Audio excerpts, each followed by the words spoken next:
Now, in other news, Iranian Foreign Minister Abbas Araghchi has arrived in Rome for talks with US envoy Steve Witkoff, mediated by Oman.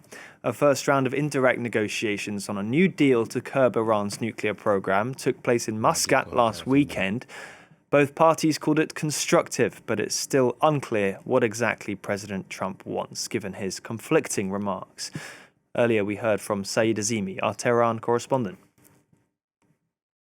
The Iranian Foreign Ministry spokesman said that we are expecting the Americans to explain their contradictory positions at the negotiations table.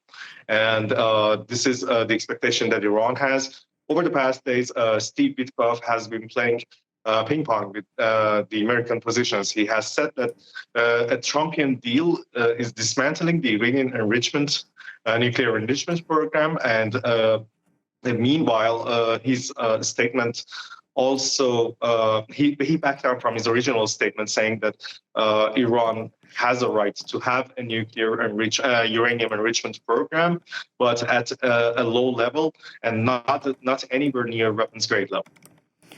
Now, in terms of the talks thus far being constructive, was there really any evidence of this from the talks last weekend?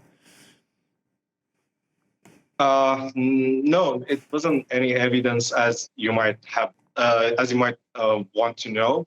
But the fact is that these talks are happening in Rome.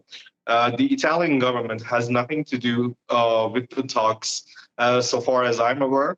The talks are being the Omanis are making the arrangements for the talks, and once again, they're being the mediators here.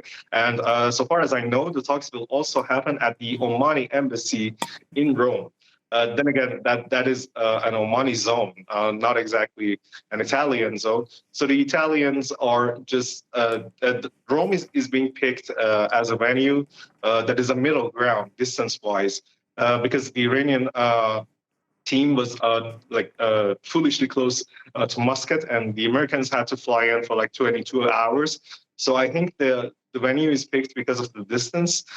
And also notably, the Iranian foreign minister arrived in Rome from Moscow, where he was for 2 days consulting with Vladimir Putin and Sergei Lavrov.